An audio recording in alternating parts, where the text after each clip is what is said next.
James Cebulski, along with Andrew Raycroft and Mike Commodore from the Clearing the Crease podcast, powered by BODOG.net. Huge news Sunday in the hockey world. Mike Babcock already out as head coach of the Columbus Blue Jackets.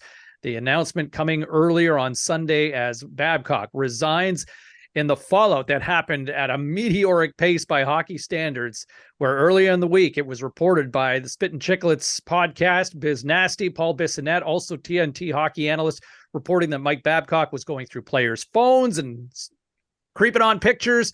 Well, however you want to interpret it, it was initially dismissed by the organization. An investigation by the Players Association and the league follows, and Mike Babcock is out as head coach.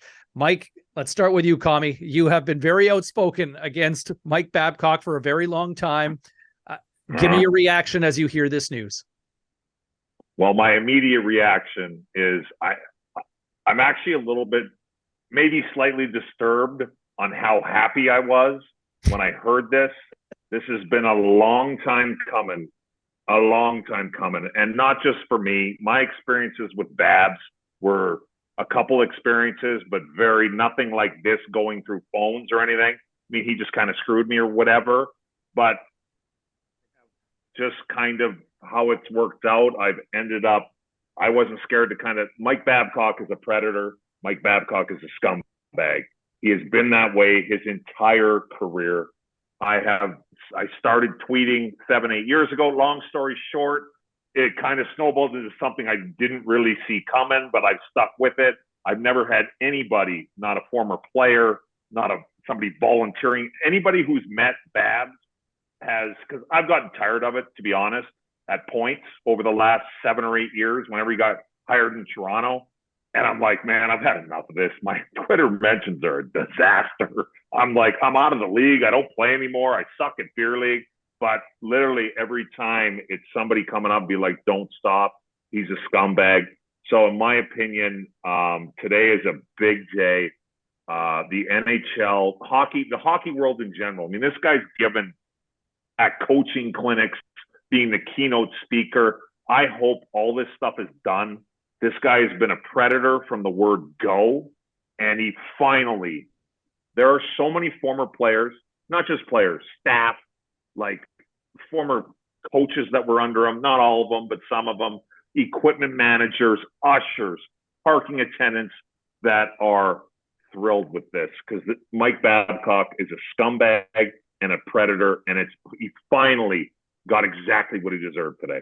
You know, to that point where you were saying in terms of, being recognized as this keynote speaker and so on, I remember a player several years ago when Mike became a mental health advocate or talking about stepping up about the Bell Let's Talk campaign. And I remember one of his former players texting me saying that, like, this just makes me sick because it's so hypocritical about how abusive this guy was to players. Razor, give me a sense of your reaction to all this and what you've kind of, taken from this over the last few days. Sure, and I'm certainly not nearly as close to the fire as Commie is. I never have Babs, never met him, never saw him. Of course, I've heard many of the numerous stories or everyone. It's very evident of this week and how much undercurrent hate there was towards this guy. For me, so I'll take a bit of a different angle away from the Babs perspective. It's a great day for hockey in that the culture is changing. And that the players have a voice. And again, you saw a lot of it Tuesday, Wednesday, where people were asking, who cares? What does that matter? It's not a big deal. The players shouldn't be so. That's exactly how neck massages weren't a big deal. And going in the hot tub with coaches wasn't a big deal in the 90s. And it's the fact that we got out of that. We got out of this cycle. The players were heard.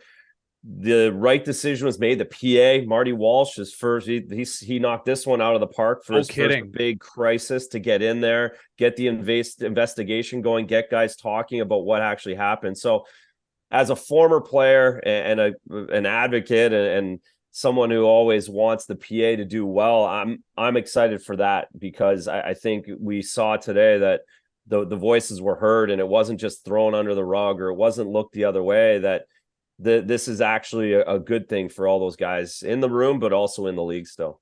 Well, let me CBall, let me just expand on that a little bit. Like their original Blue Jackets and Mike Babcock were, well, I was just, I just wanted to get to know the guy.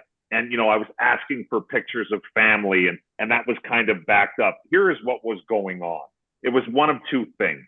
It was either a player coming in for a meeting and Babs literally telling him, with Babs, it's all about power and intimidation.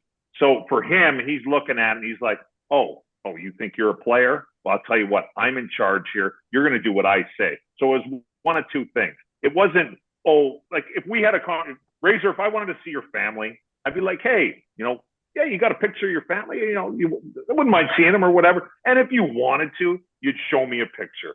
I'm not grabbing your phone, telling you to unlock it. What's the code? Unlock it. And then I'm scrolling through your camera roll on my own. So he was either doing that. It was one of two things. That, or he was telling the player, unlock your phone, click AirPlay. So now your phone is on the TV. Hey, open up your camera roll and I'll tell you when to stop scrolling. That's what he was doing, and I've had a little bit of pushback on this. And this one, that's your personal space. I'm just going to go with one that gets right to the point. And he started doing this at development camp. So his contract was signed on July 1st. Blue Jackets development camp would have started that week, whatever day that was. It started right then and there. So let's say I'm a whatever, it doesn't matter, but let's say I'm at the development camp. Babs does this to me. Now my phone's on the TV or he's scrolling through my phone. And I'll just get right to, what if I'm gay? And I haven't come out. I haven't told my parents. I haven't told my teammates. And now I've got Mike Babcock, the head coach of the Columbus Blue Jackets, an organization, that I'm a part of. And he sees me holding hands with my boyfriend or kissing my boyfriend. I mean, that is an atrocity.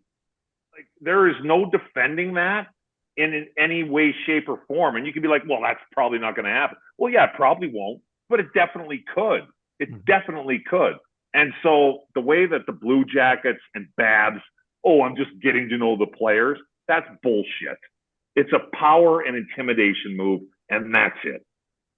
Well, we continue to wait, and I'm sure this isn't just this is probably just the first domino to fall here. You wonder what the fallout is, how it impacts the future of Jarmo Kekalainen, who gambled big time on this hire, and it blew up before a season even started. Terrible look for the Jackets. You wonder about from a leadership group, right? I mean, this was dismissed by the organization, by some of the leadership group, from the players, from management as well.